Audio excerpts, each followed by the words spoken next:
Merci de nous rejoindre dans cette édition d'information. Bonsoir et bienvenue à tous. Les têtes des chapitres pour commencer. La fiabilité du matériel de l'opérateur Sabari Technologies en question demain et après-demain au Palais du Peuple, à quelques heures de l'exercice de démonstration théorique et pratique qui sera fait plutôt par l'opérateur technique. L'opposition émet des doutes. En finir avec les conflits qui opposent fréquemment agriculteurs et éleveurs, le gouvernement en fait une priorité. Une réunion de réflexion sur les rapports entre ces deux catégories d'acteurs du paysanat guinéen s'est ouverte ce mercredi à Conakry. Et puis l'enclavement des îles de Kabak et de Kakossa, bientôt un mauvais souvenir. Les travaux de réalisation d'un ouvrage de franchissement et d'une piste rurale devant permettre à l'avenir un accès beaucoup plus facile à ces localités situées dans la préfecture de Forêt-Caria avance à grands pas. Vous suivrez le grand format de notre envoi spécial en fin de journal. C'est la principale garniture de cette édition. Bienvenue à tous.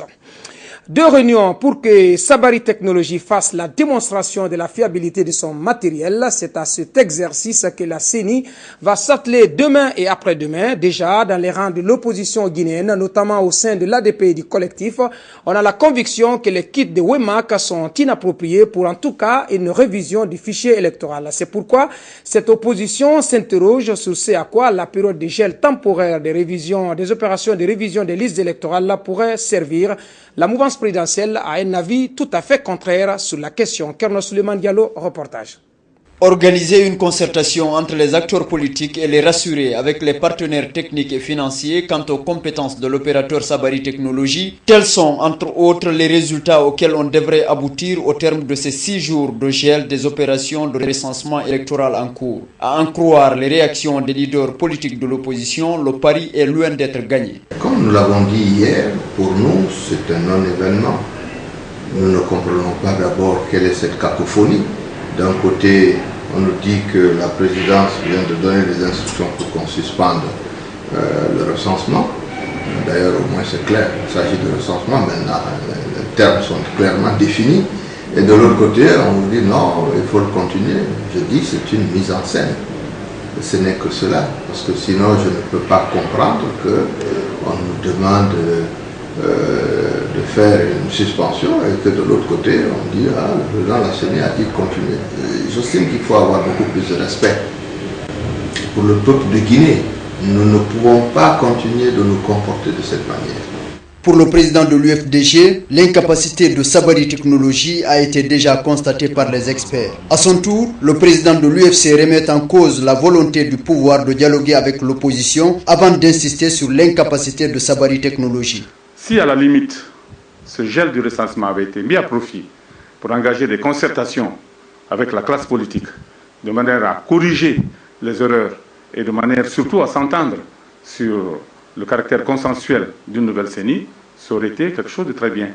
Mais on voit que ce gel a été organisé tout juste pour donner le temps à la CENI d'aller nous faire un simulacre de démonstration au Palais du Peuple, car il y a un rapport qui a été fait suite à l'audit du fichier électoral, un rapport qui a été commandité par la CENI sans qu'on ne soit associé, un rapport qui a été déposé par des experts qui ont été choisis sans qu'on ne soit associé, sur la base de termes de référence qui ont été rédigés sans que nous ne soyons associés.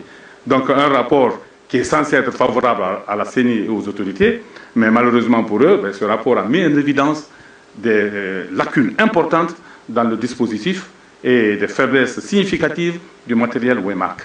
Contrairement aux leaders de l'opposition, la mouvance présidentielle regroupée au sein du RPG Arc-en-Ciel croit fermement à la sincérité de la CENI.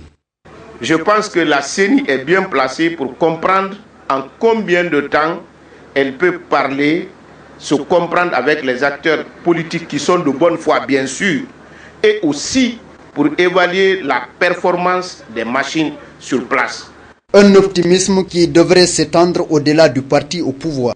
L'ancien Premier ministre de la transition sous le général Sekouba Konaté, lors de sa dernière sortie médiatique, s'est également prononcé sur la question de la fiabilité du matériel de l'opérateur Sabari Technologies. Jean-Marie Doré pense que Sabari Technologies s'est simplement disqualifié. Je vous propose de le suivre. Il est au micro de Bassouleymane. WEMAC qui a été choisi par un marché de gré à gré, je vous le dis, Moi, on m'a reproché beaucoup que le gouvernement, la deuxième part de la transition, a conclu des contrats de gré à gré et maintenant, tout se fait de gré à gré. C'est pas normal. Y compris Wemac. La SAGEM avait été cooptée à l'issue d'un appel d'offres organisé par le PNUD. Et il a établi le fichier. C'est ce fichier qu'il fallait revoir à l'occasion de la révision. Puis on a vu apparaître dans le paysage politique guinéen Wemac. Et on nous avait vanté tous les mérites de Wemac. Que sa machine est plus efficiente, qu'elle va plus vite, qu'elle prend les 10 doigts, qu'elle peut faire en même temps la carte d'identité et la carte d'électeur. Aujourd'hui, je crois que pour fermer la bouche et aux opposants et aux partisans du gouvernement, il aurait fallu appeler Wemac pour venir faire à la place, à l'esplanade du Palais du Peuple, la démonstration publique qu'il peut aller plus vite que sa chaîne.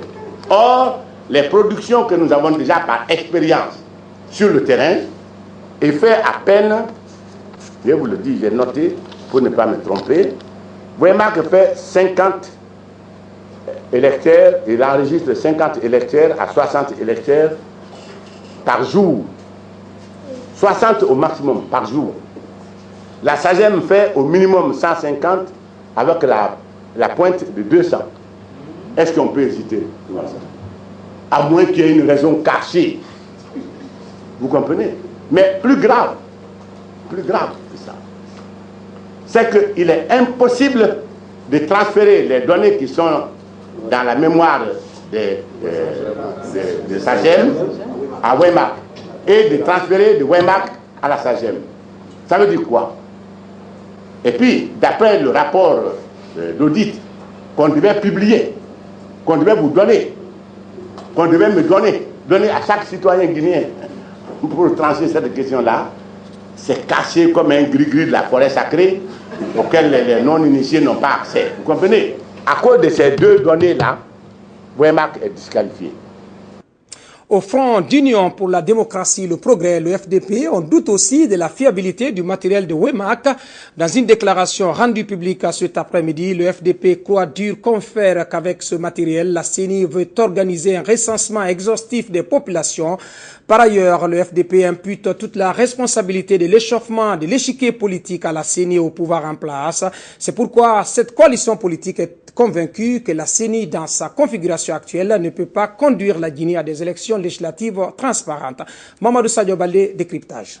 Le blocage politique actuel préoccupe le Front d'Union pour la démocratie et le progrès. La CENI constitue le principal problème dans la crise de confiance entre pouvoir et opposition dans l'organisation des élections législatives, explique la porte-parole du FDP. Du coup, elle accuse l'institution de vouloir truquer les élections en faveur du parti au pouvoir.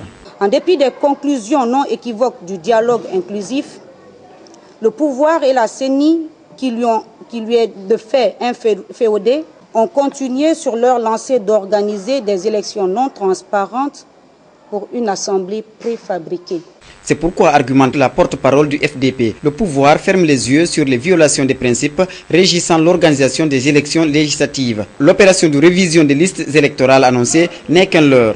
L'opération lancée par la CENI est donc un recensement exhaustif qui ignore le fichier électoral ayant permis la tenue des élections en 2010 en violation des conclusions du dialogue inclusif.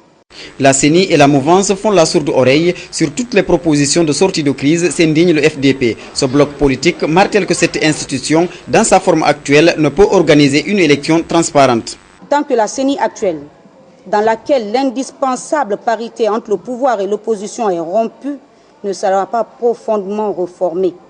Elle sera incapable de tenir des élections apaisées aux normes démocratiques comme l'exige le peuple de Guinée. Pour une sortie de crise immédiate, le FDP exige la suspension de toutes les opérations électorales amorcées. Invite le président de la République à constater que la CENI actuelle, installée depuis 2007, est arrivée à bout de son mandat et d'engager des concertations avec l'opposition. Que des concertations s'engagent entre tous les acteurs politiques en vue de mettre en place une nouvelle CENI.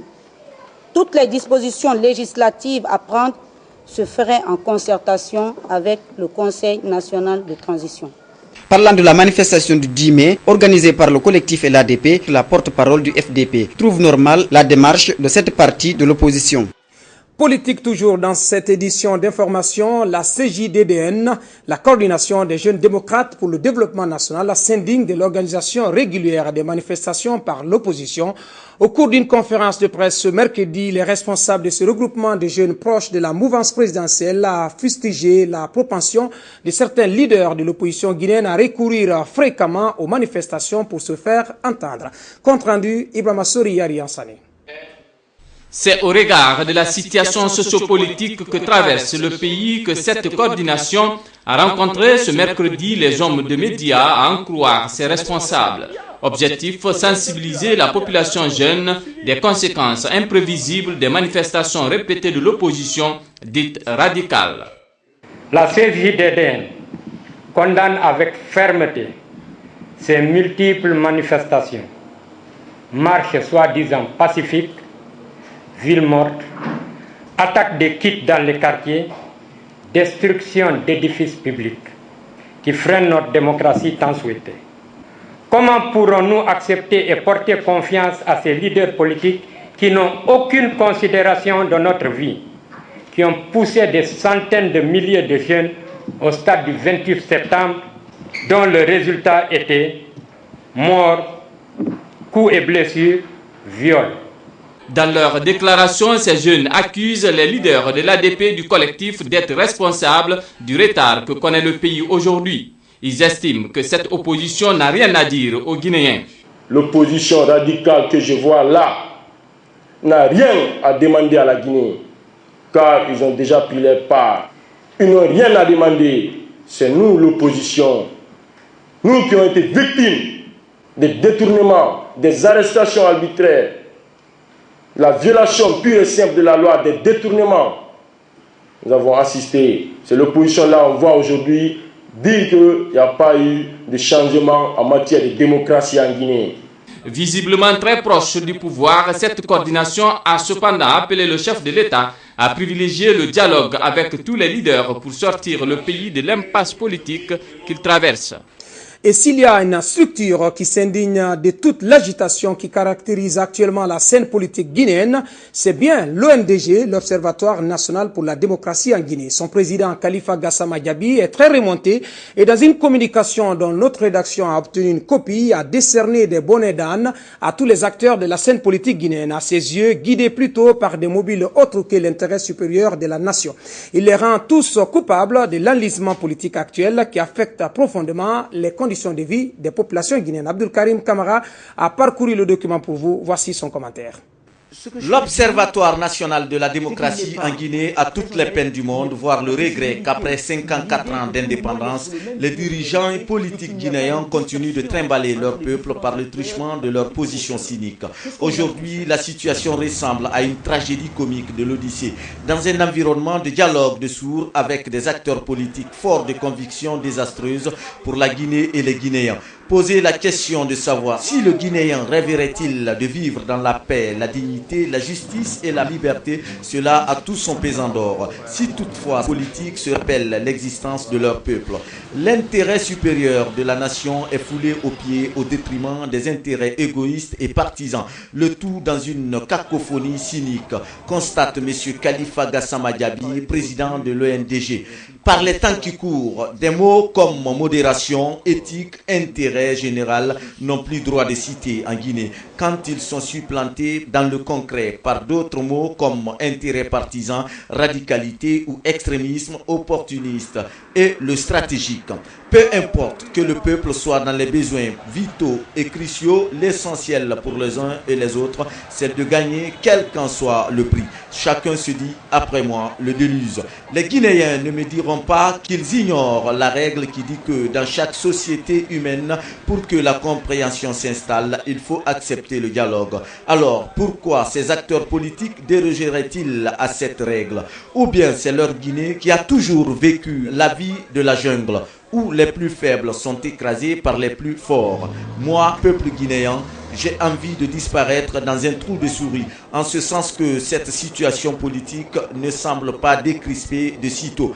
Avec ce jeu bruyant qui se joue entre une opposition niaque et un pouvoir niaque, il apparaît que même un bout d'espace d'espérer pour les Guinéens disparaît avec pour conséquence l'autojustification insupportable de la violence, s'indigne l'ONDG. Parlant du pouvoir en place, est-ce que le chef se rend compte qu'il doit faire le ménage autour de lui pour que les hommes qui ne manquent pas d'opportunisme, garantissant la pérennité de leurs intérêts personnels ou claniques, débarrassent le plancher? Je dirais que non. S'empresse de répondre l'ONDG. Au fort de l'opposition, est-ce que les radicaux et les extrémistes savent que leur logique dans la certitude de la défaite du pouvoir en place n'arrange nul Guinéen? Je dirais que non. Répond encore l'ONDG. Chers acteurs politiques guinéens, votre peuple patauge dans une Guinée sans repère. Un seul conseil, on ne réjoue pas un problème avec les modes de pensée qui l'ont engendré, comme l'estime l'autre. Conclut Khalifa Gassama Diaby, président de l'ONDG. Une signature de Abdul Karim Kamara. Sur un tout autre plan, le gouvernement guinéen fait de l'assainissement du fichier de la fonction publique une priorité. Le Haut Commissariat à la réforme de l'État et à la modernisation de l'administration publique, depuis qu'il a été mis en place, s'emploie à relever ce défi. L'institution réunie depuis ce matin au Palais du Peuple, et ce pour des jours, les directeurs des ressources humaines des ministères, des régions administratives, des préfectures et des communes. Objectif, cerner les contours de l'assainissement des fichiers de gestion administrative et financière des personnels civils de l'État. Adjira Touba. Cet atelier sur l'assainissement des fichiers de gestion administrative et financière des personnels civils de l'État est la suite logique du travail fait des mois plus tôt par le comité national de pilotage mis en place à cet effet. Un comité qui est né après la mise en place par le chef de l'État le 14 février 2011 du Haut Commissariat à la réforme de l'État et à la modernisation de l'administration. Une cellule qui est chargée d'aider le professeur Alpha Condé à construire une administration publique efficace, stable, performante, qui est à l'abri des pulsions politiques. Une fonction publique qui écoute et respecte les droits des citoyens. Mais cela ne peut se faire sans un nettoyage en profondeur des fichiers.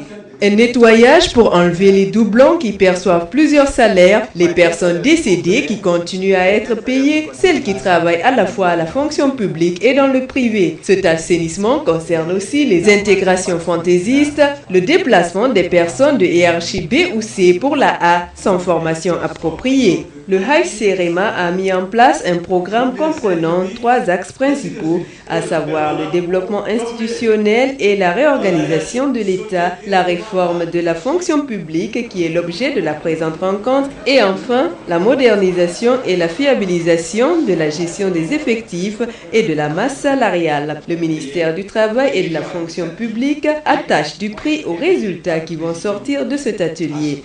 La réforme de notre administration, surtout les réformes concernant le ministère du Travail et de la fonction publique, doivent passer essentiellement par l'assainissement de notre fichier. C'est pour cela que nous ne pouvons occulter le travail fait par les directeurs des ressources humaines. En 2011 seulement, nous avons réussi à sortir 5000 personnes du fichier. C'est énorme.